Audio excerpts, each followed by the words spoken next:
So it's 27 degrees Celsius out right now in London. It's hot, it's humid, and I'm still drinking tea.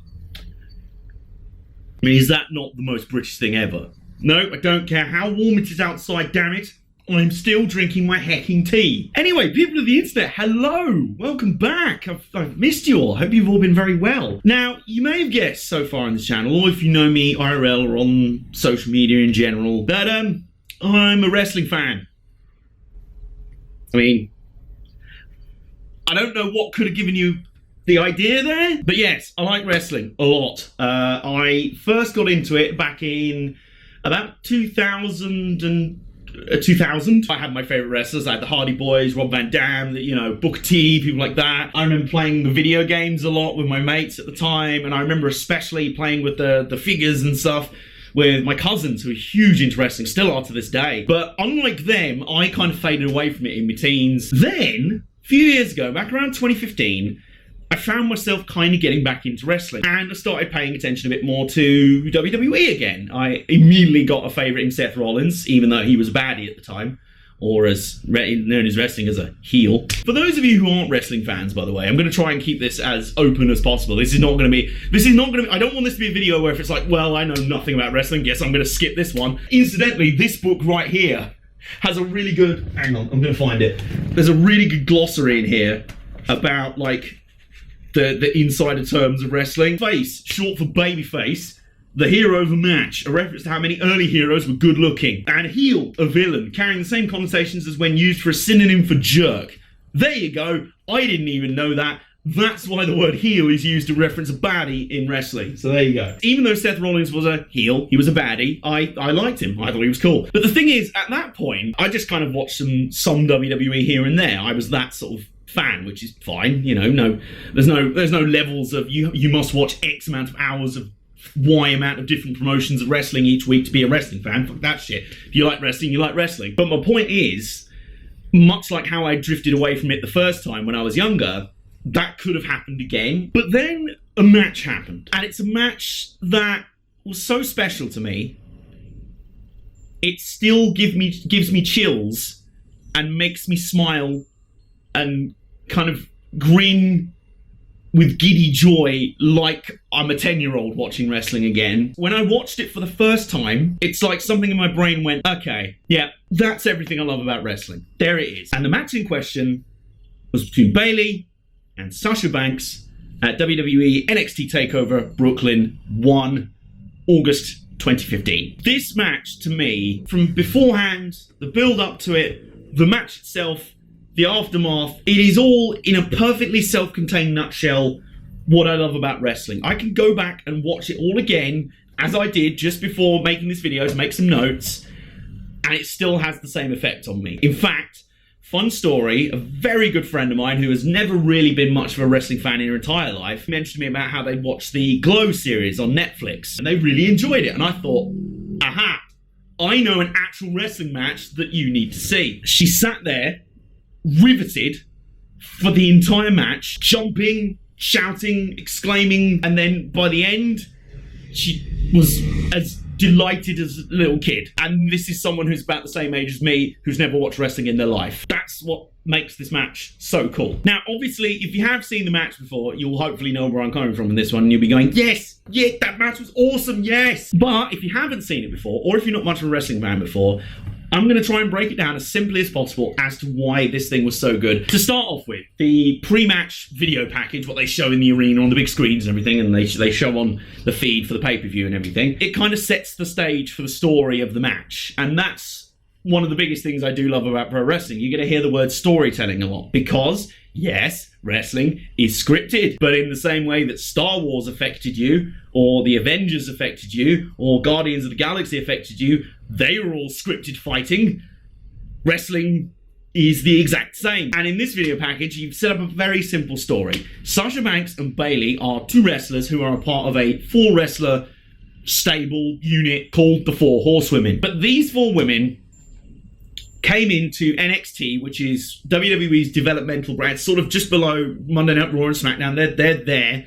NXT's just sort of there. So they came into NXT around a time where women's wrestling in particular in WWE had never really been Well, it was a joke, basically. Back when I first watched wrestling, if women were out there wrestling, it was normally in things like bras and panties matches. So all the men are there like, yeah, I'm beefcake, I'm gonna destroy you, I'm gonna destroy my suplex, yeah. And then it's like, and here's the women's match, and they're throwing bras at each other, and they're in a pool of mud. Anyway, go away now. Let's get the men out to do more proper actual wrestling. So that had been the case for a very long time. But the Four Horsewomen, just as they were coming in, they were sort of the first generation of around the time WWE were like, you know, maybe we should stop treating female wrestlers like a joke. Maybe they can actually wrestle. They were Charlotte Flair, Becky Lynch, Sasha Banks, and Bayley. Bayley was always the kind of odd one out of the four because basically her whole character, her whole thing is that she's basically like a big old dork who's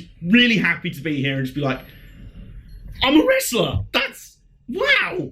How cool is that? And the others were like, yeah, that's also cool, but we also want to win. And Bayley would lose to one of them, and then lose again, and then lose again, and then lose again, and again, and you get the idea. Meanwhile, Charlotte Flair went on to win the NXT Women's Championship. Yeah, she's champion now. Becky Lynch went on to win it, and then Sasha Banks went on to win it, and then all three of them ended up moving up to the Raw and SmackDown. The main roster's up here, so they're all doing amazing things, becoming big stars, and yeah, that's awesome. But then there's Bayley, who's just like, losing all the time kind of sucks. And the way they do it in this video package, there's a great way of doing it. As they show Bayley getting beaten over and over and over and over and over again, there's a picture of all four of the horsemen. And over the course of the video, Bayley slowly vanishes. She's the one that's being forgotten about. She's the one that no one cared about. When people think about the Four Horsewomen, they'll be like, Becky Lynch, yeah. Sasha Banks, yeah. Charlotte, yeah.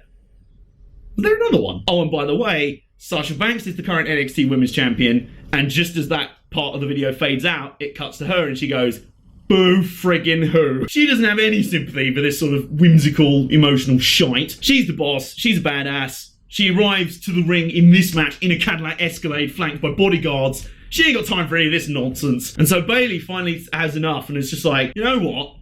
I'm not just happy to be here anymore. I'm sick of losing.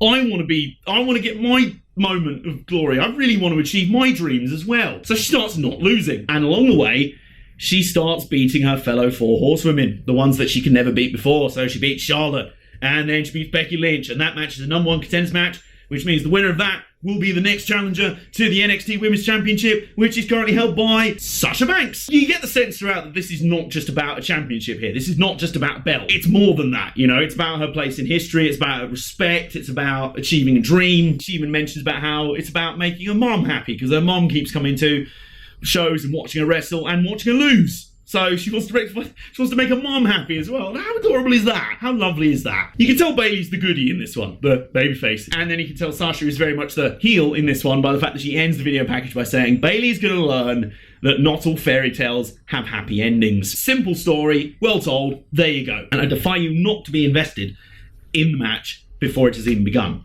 And then the match starts. It starts off with Sasha Banks just sort of laughing at Bayley and being like, really? You still think you can beat me? I've got a fighter. Are you serious? And then Bayley's just like, right, stop, I've had enough. Just starts wailing into her. So right away, what you also get when watching this match is the fact that the crowd was so hot for this one. The fact that the crowd are chanting, some of them are chanting for Sasha, even though she's the baddie, they like her attitude. They love the fact that she's a boss.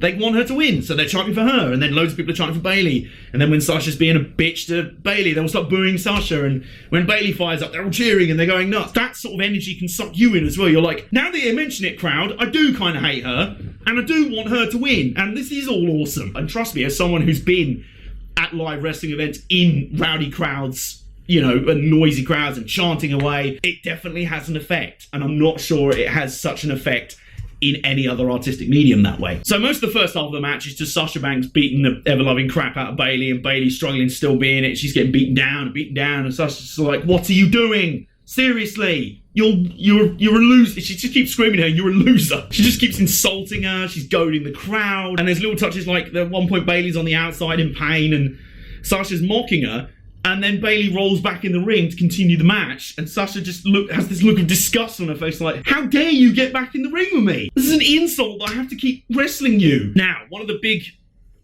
plot lines of this match is another kind of classic traditional wrestling thing. working over an injured body part. And in this case, it is Bayley's recently healed wrist. And she's actually still got a cast on it. As the match goes on, Sasha rips off the cast. She starts smacking the wrist into various things. She wedges it in the steel steps by the ring. Plong, and in that, Bayley's like, ah! You know, as you would be. Now, of course, was Bayley's wrist actually that broken and whatever? Probably not. She wouldn't have been medically cleared to compete. But in the context of the story, you believe it and you go along with it. To the point that I knew that that was going to happen when I watched this match again before making this video right now. And I still winced at those spots. I was still like, oh, ow, Sasha, that's mean. But one of my absolute favourite parts of this match is the section sort of in the middle when Bayley's on the comeback and she's starting to take it to Sasha and they're exchanging moves and that. And Sasha finally, I think hits some sort of suplex on her, rolls through into her bank statement, Tish finisher, which is a submission move. In wrestling, a fundamental thing is if you can get any part of your body to touch the bottom rope, well, a foot or a leg or a hand on the bottom rope, you can break a submission hold, break up a pinfall. That's kind of you get out of jail. So, of course, Bayley's trying to reach out to the bottom rope, like, please, if I can just get to the bottom rope and grab it, I can be free. But then Sasha goes, hang on a minute, that's a messed up wrist. I'm just going to stamp on that. So you've got Bayley there desperately trying to reach the ropes. She's like, I'm so close. Ow, ow, ow. And then the ending section of the match is so cool. There's some top rope moves, there's some badass stuff, which is fundamentally what attracts us all to wrestling at the first place. That's the reason why my first favourite wrestlers were the Hardys and Rob Van Dam. They jump off of high things and smash through stuff and do cool flippy moves and stuff like that. That's fundamentally one of the cool things about wrestling on its own, really, isn't it? So you get your fair share of that in this match as well, and it builds really beautifully towards the end, and the crowd are so into it. Everyone is kind of getting behind Bayley. They can sense what's coming. Go on, Bayley, go on, come on. You've been so close. You can just do it. And then Bayley does do it. And it's awesome, and the crowd just goes absolutely nuts. I'm like a little kid again, just talking about it. Seriously, I've kind of lost my voice, actually. But I've really wanted to talk about this for a long, long time, because I kind of think this is the best way I can describe in shorthand why I love wrestling so much. This match is just a perfect summary of all of it. I can just sort of go, people will go, well, why do you like wrestling that much? It's a bit silly, isn't it? It's a bit fake and whatever. I'll just go, watch this thing and get back to me. And, yeah. Wrestling is awesome. So thank you for watching today's video. If you have enjoyed it, which I hope you have, give it a thumbs up. Subscribe if you are new on the channel. Comment down below if you are a wrestling fan, what your favourite wrestling matches are, what matches got you into wrestling and made you a fan for life. And yeah, I'm off to finish this tea. Meantime, see you guys next time.